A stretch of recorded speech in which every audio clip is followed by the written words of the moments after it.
Well, virtually anything I could say here is going to be some sort of fatuous soundbite.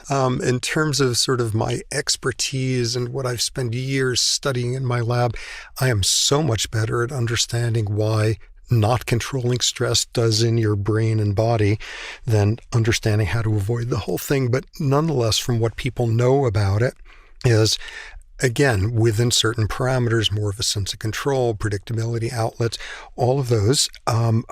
One thing that's clear is if you got a choice among all of those sort of classic building blocks of stress management, probably the best one you can go for is get yourself social support. Social support, which is not meeting somebody on Tinder. Social support, the sort of support you get from a slowly emerging, relationship. Nothing does us in when it turns out that someone who we thought we were close to actually just turned out to be a not very reliable acquaintance. So social support is hugely important. Constantly go through this like virtually useless sort of soundbite of saying, what am I so frazzled about right now in this moment? Would this make any sense whatsoever to a hippo?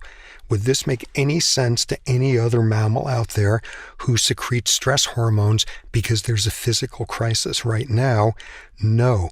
Everything that I'm doing right now is in my head.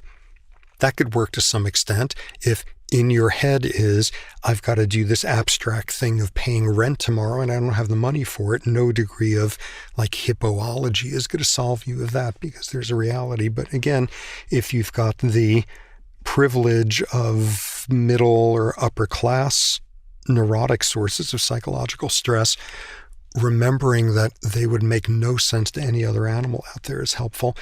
I would say that in a larger sense, and particularly for the sort of like educated, insightful folks who would be interested in something like this, and is a commonality, as you say, is a lot of ambition.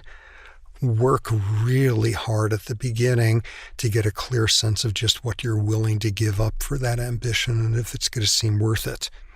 And that's a hard one, but sort of in my world of dealing with incredibly gifted, Stanford students with trajectories of success ahead of them and the sky's the limit and all of that, just getting a sense of what you're willing to give up and what it's going to cost for what version of a good outcome and a successful life, just really think that through beforehand.